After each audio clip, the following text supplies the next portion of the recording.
Introduction to Compliance Requirements. Welcome to the Introduction to Compliance Requirements for Ethereum-based Decentralized Applications or dApps. Today we will discuss the crucial role of compliance in the development and operation of dApps. We will explore the legal and regulatory standards that apply to dApps and understand why compliance is essential for the long-term success and sustainability of these innovative projects. What is compliance? So let's talk about the three types of compliance. First is legal and regulatory compliance. Compliance in blockchain refers to adhering to relevant laws, regulations, and industry standards. This includes KYC AML requirements, data privacy laws, and securities regulations, ensuring dApps operate within legal boundaries. Security compliance. Security compliance involves implementing measures to protect user data, prevent fraud, and safeguard the network from cyber threats. This includes using robust security protocols, conducting regular audits, and implementing best practices for secure coding. Ethical compliance. Ethical compliance considers the social and moral implications of dApps. It involves promoting transparency, accountability, and responsible use of technology, ensuring dApps operate in a fair and equitable manner. Regulatory bodies and frameworks. Key regulatory bodies. Several regulatory bodies play a crucial role in overseeing the blockchain industry, including the Securities and Exchange Commission (SEC), the Commodity Futures Trading Commission (CFTC), and the Financial Crimes Enforcement Network (FinCEN), and also the General Data Protection Regulation, also called as GDPR. So the SEC focuses on securities regulations. The CFTC oversees commodity trading, as in the name. FinCEN enforces anti-money laundering AML regulations, and the GDPR protects personal data. So regulatory frameworks for Ethereum. Ethereum is subject to a range of regulatory frameworks, including securities laws, AML regulations, and data protection laws. These frameworks ensure that dApps operate within legal boundaries and protect investors, consumers, and the wider financial system. For example, securities laws apply to ICOs, initial coin offerings, while AML regulations require businesses to verify the identities of their customers and monitor transactions for suspicious activity. Example, SEC regulation of ICOs. The Securities and Exchange Commission (SEC) considers initial coin offerings (ICOs) as potential securities offerings. The SEC applies the Howey test to determine if a token is a security. What is the Howey test? The Howey test defines a security as an investment of money in a common enterprise with the expectation of profits primarily from the efforts of others. If the SEC finds that a token meets the Howey test criteria, it will likely be subjected to securities regulations.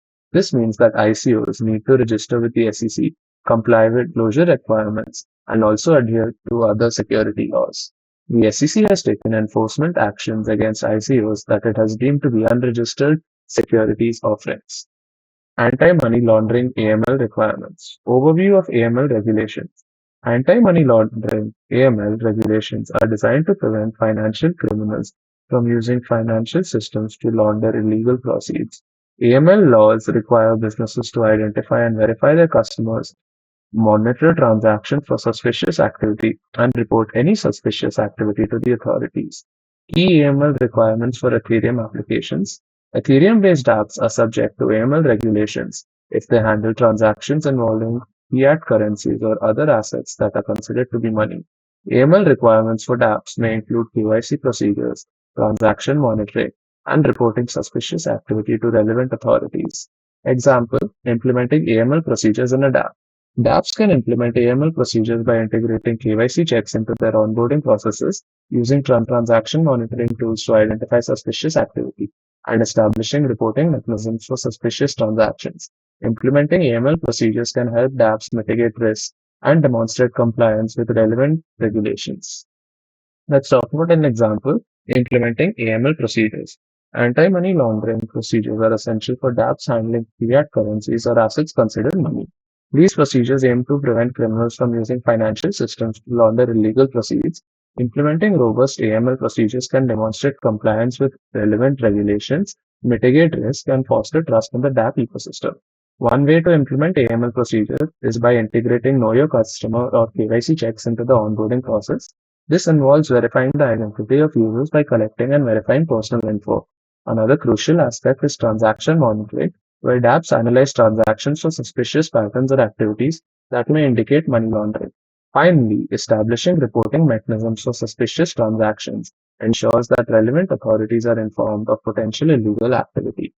So let's go through the example code. We have already done this before, but let's just go through it again because we should get used to it, right? So first line, very easy, specifies the version of Solidity to be used, 0.8 or higher. Next year, declaring a new contract named AML compliance. Next year, doing the mapping, right? So this line creates a public mapping called verified users. It maps an Ethereum address to a Boolean value, indicating whether a user is verified. The next line defines a public function named verify user that takes an Ethereum address as an argument, right? After that, that's just a comment suggesting that logic for verifying the user's identity should be added here. So next line sets the value of the verified user mapping to the for the given address to true, marking the user as verified. Next function, this line basically defines a public new function named as verified that takes an Ethereum address as an argument and returns a Boolean value. Finally, you are returning the verification status of the given address from the verified user's mapping. And yeah, you're closing the function and the contract. Okay, so that's it. Let's go to the next one. Know your customer or KYC requirements. So overview of KYC regulations. KYC regulations require businesses to identify and verify the identities of their customers. These regulations are crucial for preventing fraud, money laundering, and other financial crimes. They help ensure that financial systems are not used for illicit activities. Key KYC requirements for Ethereum applications. Ethereum-based apps are subject to KYC regulations if they handle transactions involving fiat currencies or other assets that are considered to be money. KYC requirements may involve verifying customer identities through various methods, such as government-issued identification documents or passport scans. dApps may also need to monitor transactions for suspicious activity and report any suspicious activity to the authorities. Example, implementing KYC procedures in a dApp. So dApps can implement KYC procedure by integrating KYC checks into their processes. This can involve collecting and verifying user information such as their name, address, and date of birth. dApps can use third-party KYC providers to streamline the process, ensuring a secure and compliant way to verify user identities. So let's go through an example of implementing KYC procedures. So yeah, know your customer or KYC procedures are crucial for Ethereum-based apps that handle transactions involving fiat currencies or assets considered money, right? So they have various methods to verify the identity of users, identification documents, or passport scans. They can third-party KYC providers to streamline the process, ensuring a secure and compliant way to verify user identities. And they are implementing robust KYC procedures to prevent fraud, money laundering, and other financial crimes, fostering trust in the dApp ecosystem. So here's the example code that we will go through. Okay, so again, first line very simple, 0.8 or higher. You're declaring a new contract named KYC compliance, right? Next, you're creating a mapping called verified users. So it maps an Ethereum address to a Boolean value, indicating whether a user is verified or not. Right, so simple, I believe. Next is function verify user. So public function named verify user that takes an Ethereum address as an argument. Next, your check this line sets the value of the verified user's mapping for the given address to true, marking the user as verified. Right. Next, you're closing the function, whatever. So the next line defines a public view function named is verified that takes an Ethereum address as an argument and returns a Boolean value. And finally, this line returns the verification status of the given address from the verified user's mapping. And you close the function on the contract after that. So simple enough code, I believe. Let's talk about data protection and privacy regulations. So data protection regulations like the General Data Protection Regulation, GDPR, are crucial for protecting user privacy. They establish rules for collecting, processing, and storing personal data. Compliance with these regulations is essential for dApps to operate ethically and responsibly. So let's talk about protecting user data, right? So while handling user data, dApps need to prioritize security and privacy.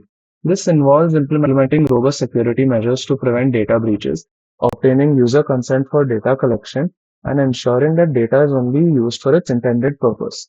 Data minimization is also essential, only collecting data that is necessary for the dApp's functionality. Next, you have to ensure data privacy. So dApps can ensure data privacy by implementing clear and concise privacy policies that inform users about data collection practices.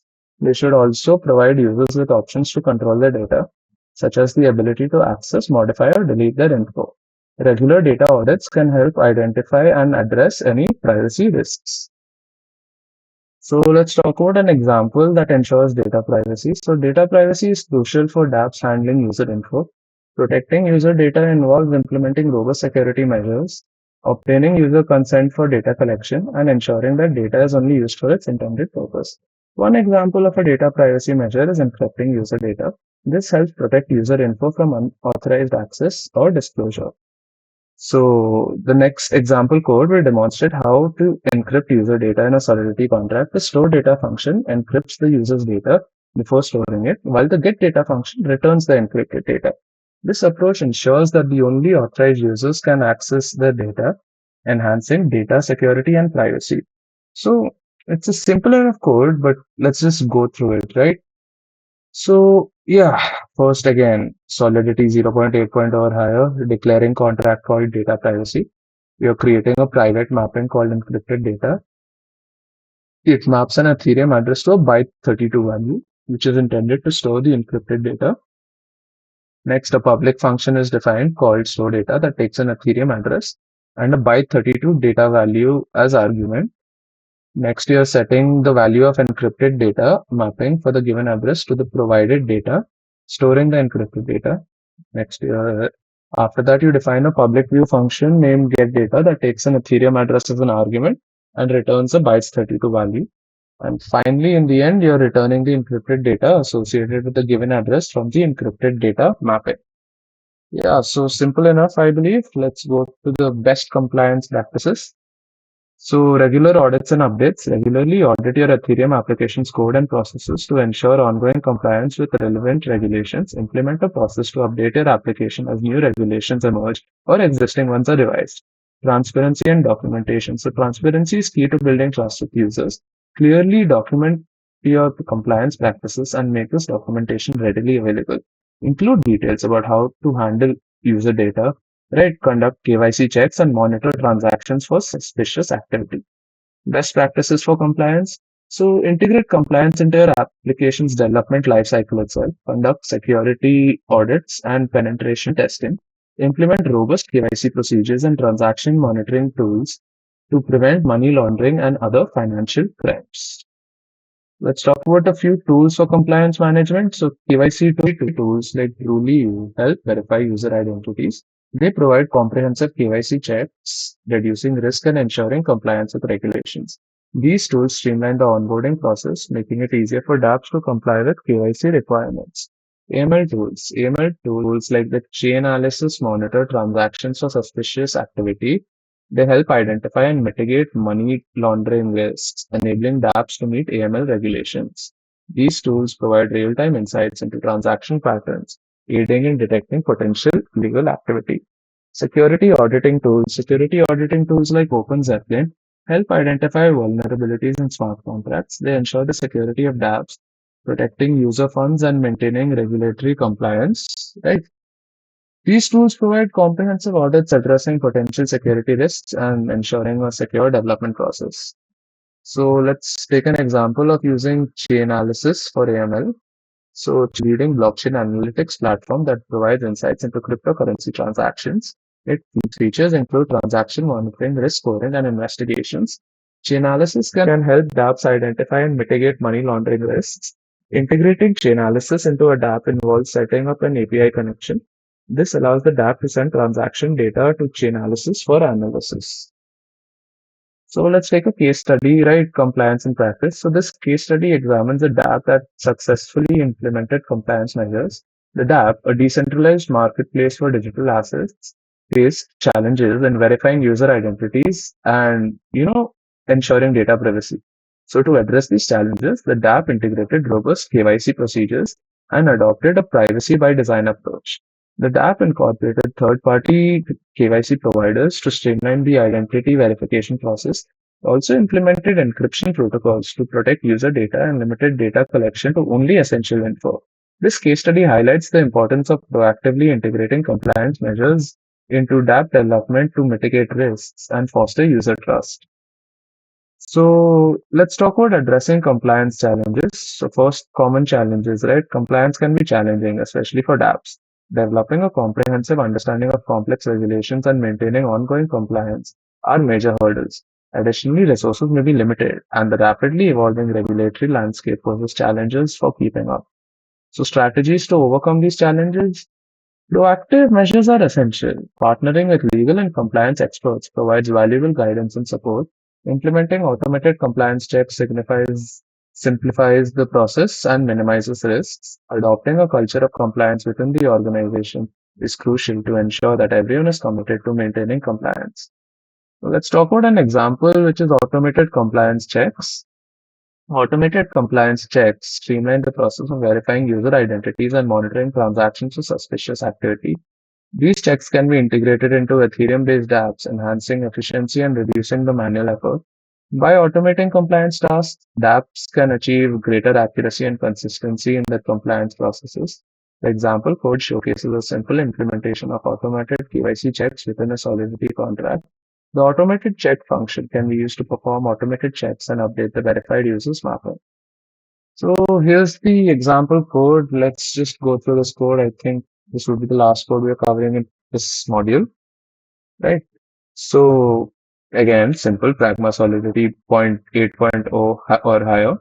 Next, you're declaring a contract called automated compliance, creating a mapping called verified users, as we have done in other code examples too, right? It's mapped to a Boolean value. Fine. Next is your function, public function named automated checks that takes an Ethereum address as an argument. Next, you set the value of verified users mapping for the given address to true, marking the user as having passed the automated checks. Next, you're defining a public view function named is verified that takes an Ethereum address as an argument and returns a Boolean value. And finally, you return the verification status of the given address from the verified users mapping. Cool, I think that's the end of the code. Let's talk about regulatory sandbox programs. So, testing ground for innovation. So, regulatory sandbox programs are controlled environments where blockchain projects can test their products and services in a safe and supervised setting. These programs provide valuable insights into regulatory requirements and allow projects to gain experience in interacting with regulators.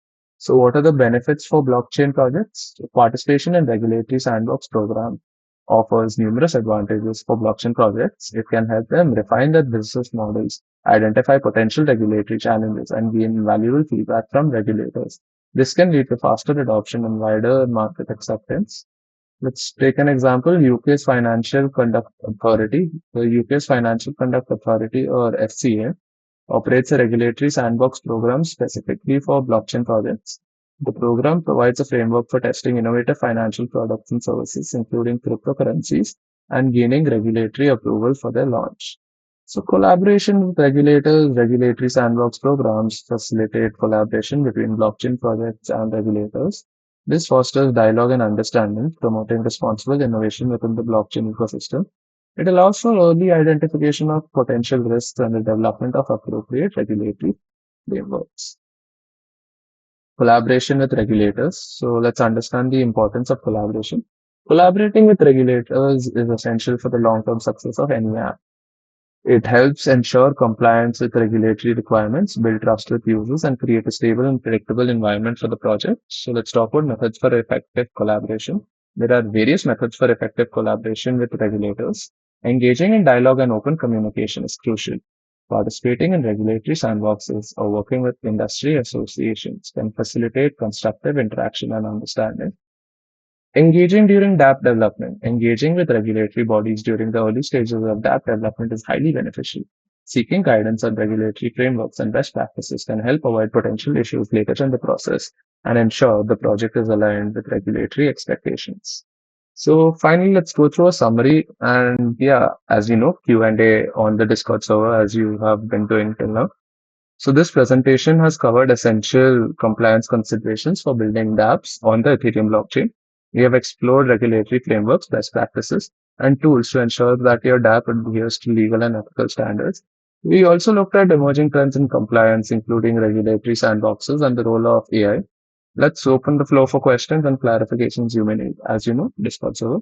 So that's it for today, and I'll see you in the next video. Bye bye.